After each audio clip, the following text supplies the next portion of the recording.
නැත්නම් ඉස්සන්නද? යුවෙල්. මෙතන ලස්සනට පේනවා.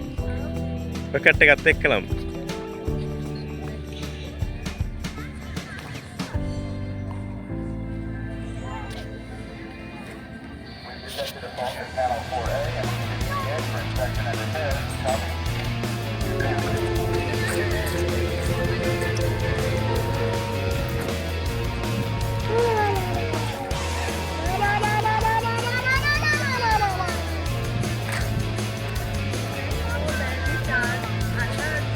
මං ගාව තියෙන ප්ලෑන් එක.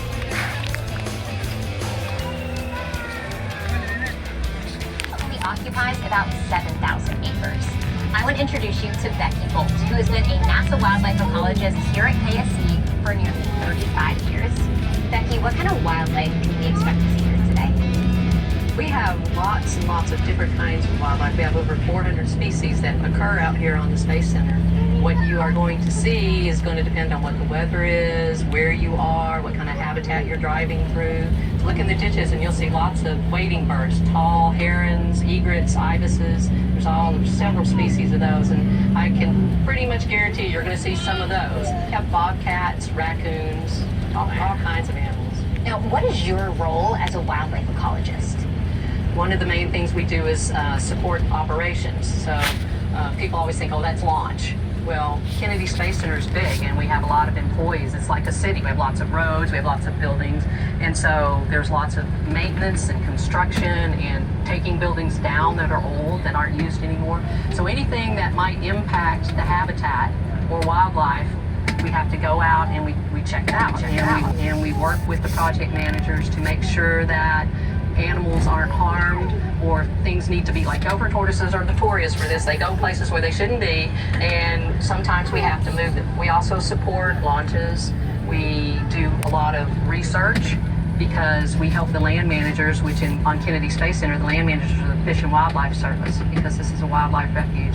We provide them data to know how to manage their habitats. We have federally listed scrub jays and federally listed beach mice. There's probably some watching us right now. And so we provide that data to them so they know how to manage the land in the best way. Well, Becky, thank you so much for teaching us how nature meets technology here at KSC, and hopefully our guests on our tour will see some of this wildlife today. Million steel bolts amounting to almost 100,000 tons of steel. Notice the flag painted on the outside of the VAB? It's the size of a 21-story building. The blue section alone is the size of an NBA basketball court. Each star is 6 feet across, and each red and white stripe is wide enough for this bus to drive down. And the entire VAB? It's so huge that the Roman Colosseum would fit on the roof with room to spare for a parking lot. By volume, the VAB can fit 3.5 Empire State Buildings, and it would take 250 billion ping pong balls to fill it. It was built in the 1960s for the Apollo program, United Launch Alliance, or ULA. Upon its return to Earth, rather than splashing down in the ocean, Starliner deploys airbags to land in the desert of the western United States. Starliner was the first American-made human-rated capsule to land on land. Since 2012, NASA has contracted private companies through commercial resupply services contracts to deliver supplies and research to the ISS using commercial spacecraft. Artemis. These companies launched from Kennedy Space Center to the ISS to deliver cargo and return research samples and unneeded cargo from the space station back to NASA on Earth. This public-private partnership allows NASA to maximize the use of this one-of-a-kind laboratory to advance scientific knowledge and better understand our planet. So now on the left, you can see you have a great view of our vehicle assembly building. And over here on the right is our famous press site. Take a look across the parking lot to the American flag. Down next to it is a big blue box. That is our countdown clock. And folks, I know it is a little hazy right now and hard to see our launch pads, but oftentimes there are clearings throughout the day and you'll have a better view. Once you get to the gantry, You'll be able to see all of our property, and hopefully you'll have some times when the clouds will clear up a bit for you, because you have launch pad 39B and 39A. 39A a bit there, over the treetops to the right. There are two tall dark towers and a white water tower. That is launch pad 39A. Something up ahead here. And we're driving right next to Crawler Way.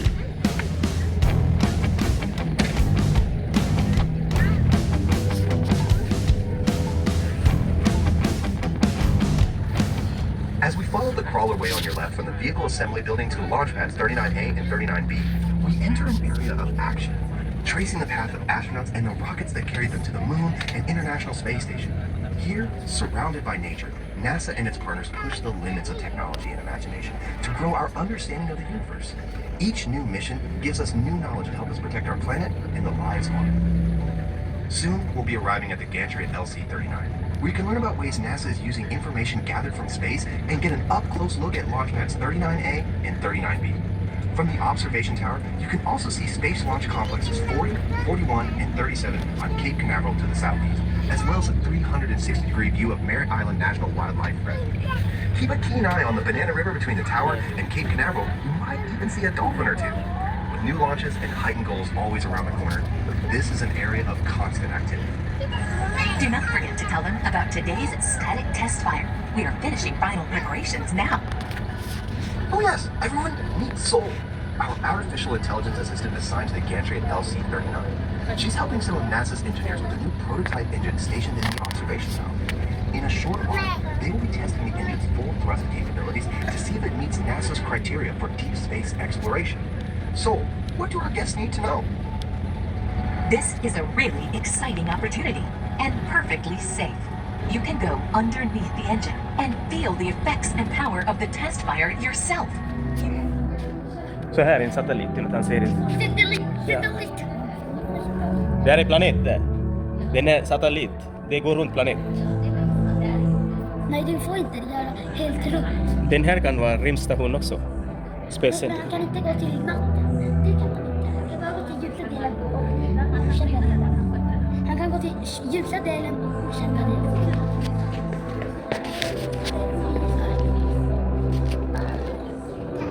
Det fanns inget här.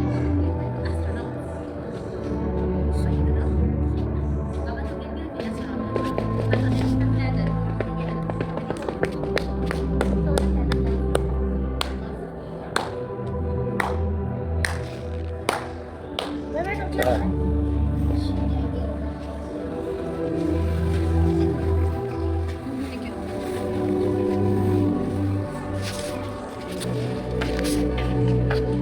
Said it got so cold, his teeth were chattering. Like a human mirror among the stars, we stared at ourselves. Floating far and alone, outside our planet home, where all of history had formed. Everything familiar. Our past, present, and future. All human achievement within a granular speck of blue and green in a sea of Du infinite vill på space. sitta. Gå. How wondrous in beauty. The white swirling breath in an expanse of universe. A living being and a breathing planet. We looked at each other, both with rounded faces staring dome to dome. It was the picture of two worlds. One of earth and stone with waves and plant evolving in constant change. And ours of flesh and bone, a moving water system of life and growth mirroring the same. What a peculiar image to see us both apart. Not like guest to house, but child to home. From the mountains that dare us to climb, to the flowers that bury our loved ones in beauty and bring us food at the right time. To lines on a leaf, like those scribbled beneath our skin, make us begin to see we are not separate, but one. Made from the material we walk upon. And part of the very same sunrise reminding us, no matter how dark life can be, that hope is relentless. From cellular patterns we see in the stars, or the way Earth regulates its own body heat, we are connected forever. And so, while the Earth spun 1,000 miles per hour beneath his feet, Bruce McCandless walked above the planet in a silent expanse. Together, like twin beacons pulsing life, calling in the cold dark. Adding a new chapter to the human story and our quest to understand this delicate bond. Reminding us how rare we are, how fragile. A sacred communion of life. This cosmic dance envied by the farthest star.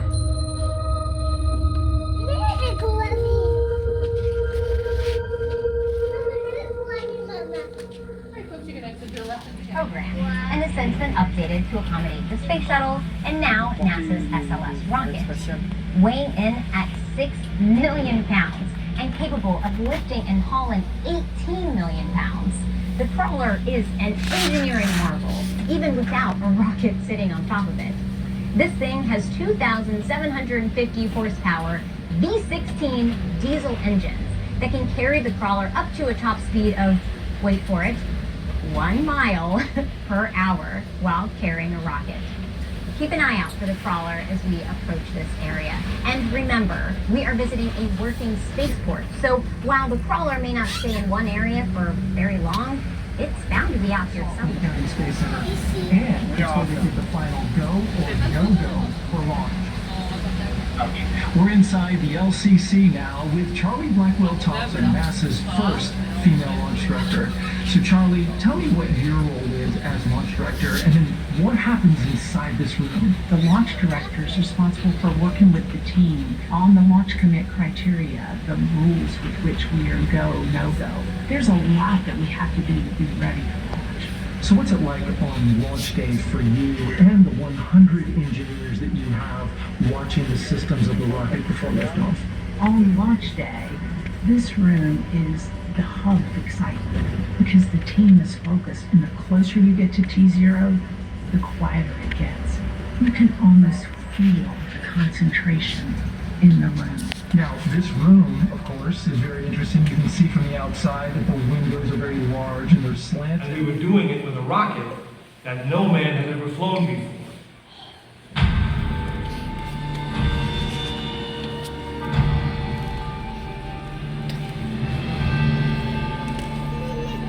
It was a few days before Christmas, 1968, when Apollo 8 sat on the pad. She was the first of a new kind, a moon rocket. This was the Phoenix, risen from the ashes of Apollo 1. The first Apollo crew did not die in vain. This was to be their testament.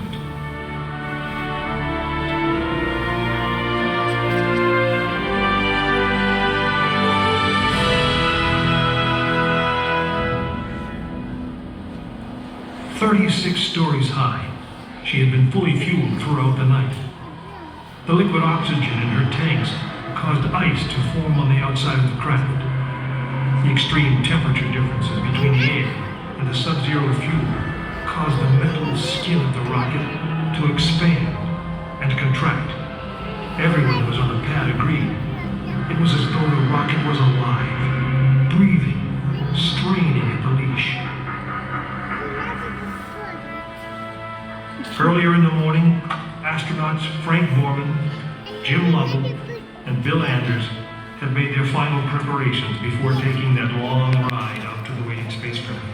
Safe distance from Saturn V at liftoff was 3 miles. The reason was simple. When fully fueled, the rocket contained the explosive power of an atomic bomb.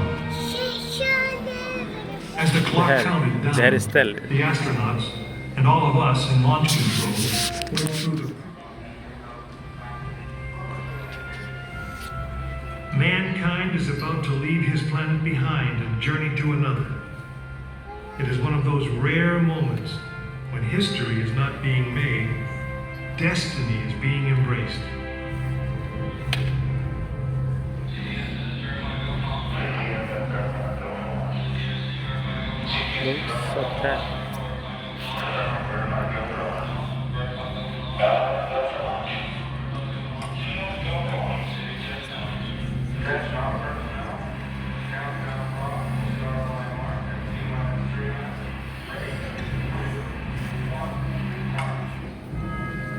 This is launch control, T-minus 3 minutes and counting.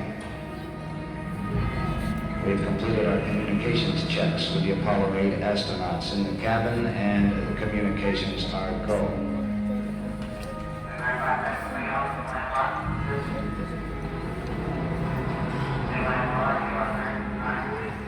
During this period, once we do get the firing command, the various tanks within the 3 stages of the Saturn V launch vehicle begin to pressurize. We have firing command. The firing command is in. We are now on the automatic sequence. T-minus 2 minutes, 20 seconds, and counting.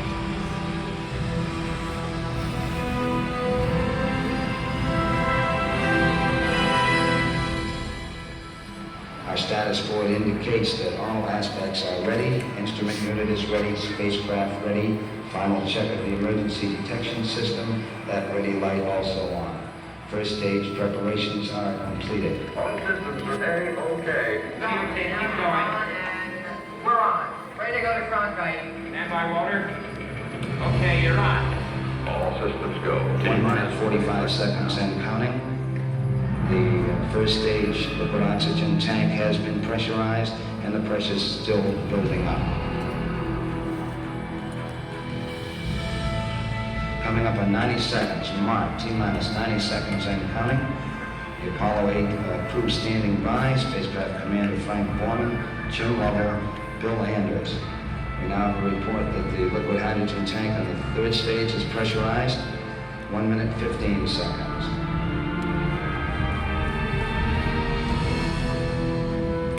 All 3rd stage propellants pressurized at this time as we come up on the 60-second mark on the flight to the moon. T-minus 60 seconds and counting. The vehicle now is completely pressurized. We're coming up on a power transfer shortly.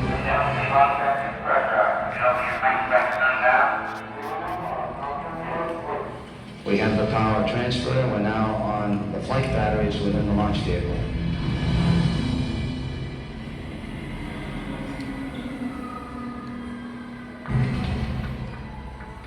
Final reports coming from Frank Borman at this time. Final look at the switch list aboard the spacecraft.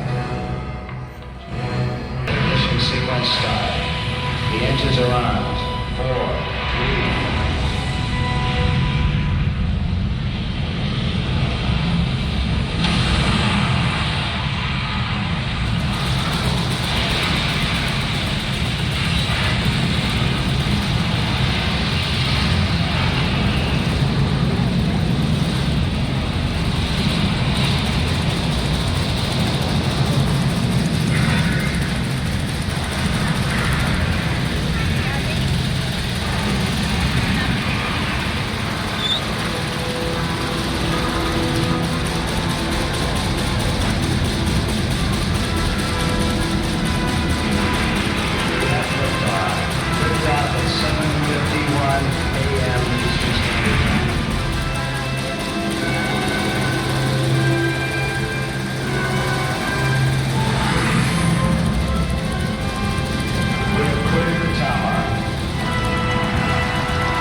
Apollo 8 successfully orbited the moon, and the astronauts returned safely to the Earth.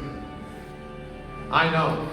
I'm Jim Lovell, and I was one of the crew of this spacecraft, Apollo 8.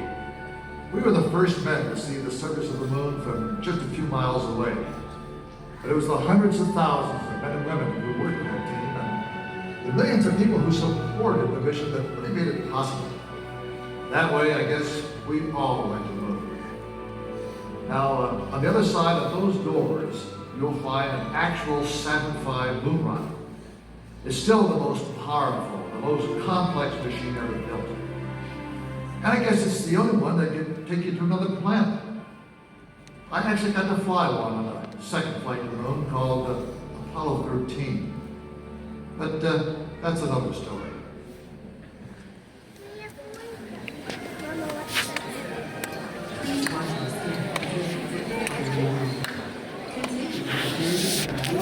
And we were doing it with a rocket that no man had ever flown before.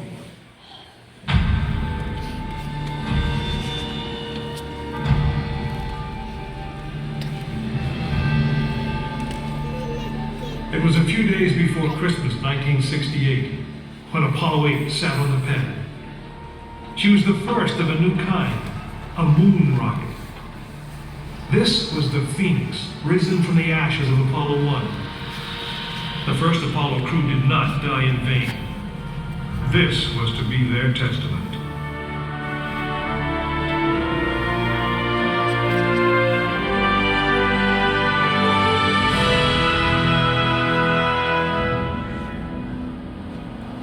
"36 stories high, she had been fully fueled throughout the night.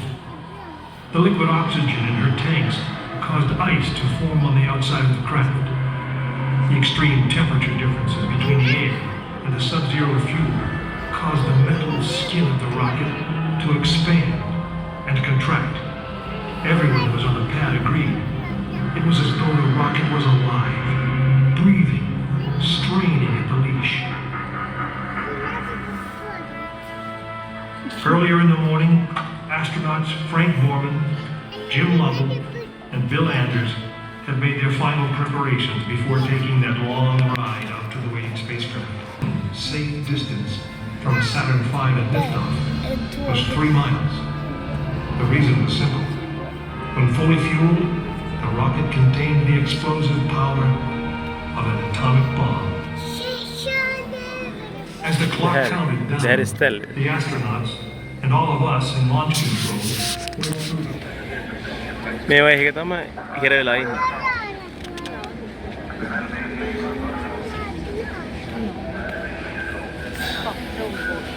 ආපිය.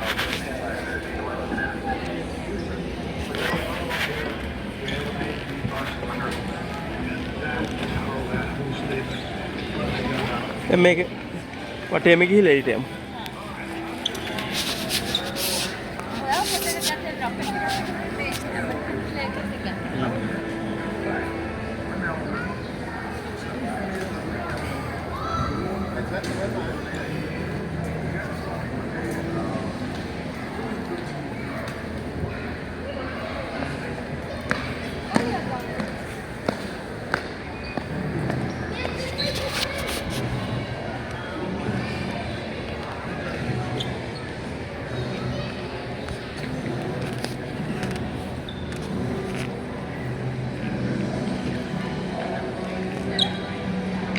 Inom lassen fick checka.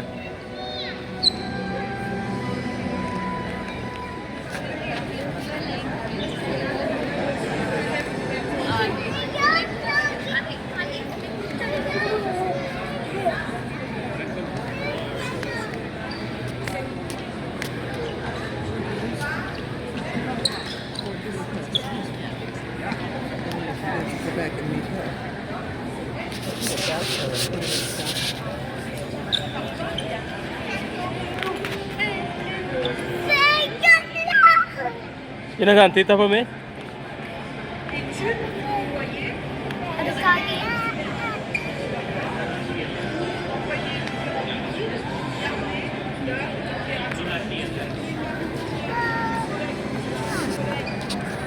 Okay.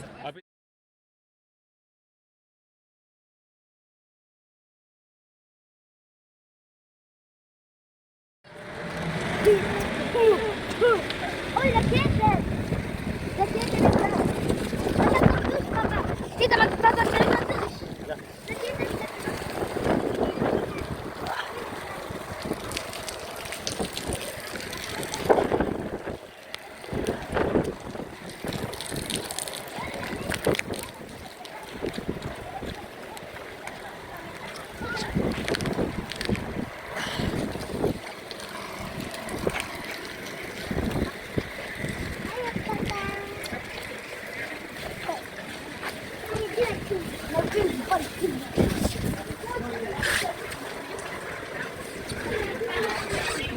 Thank you.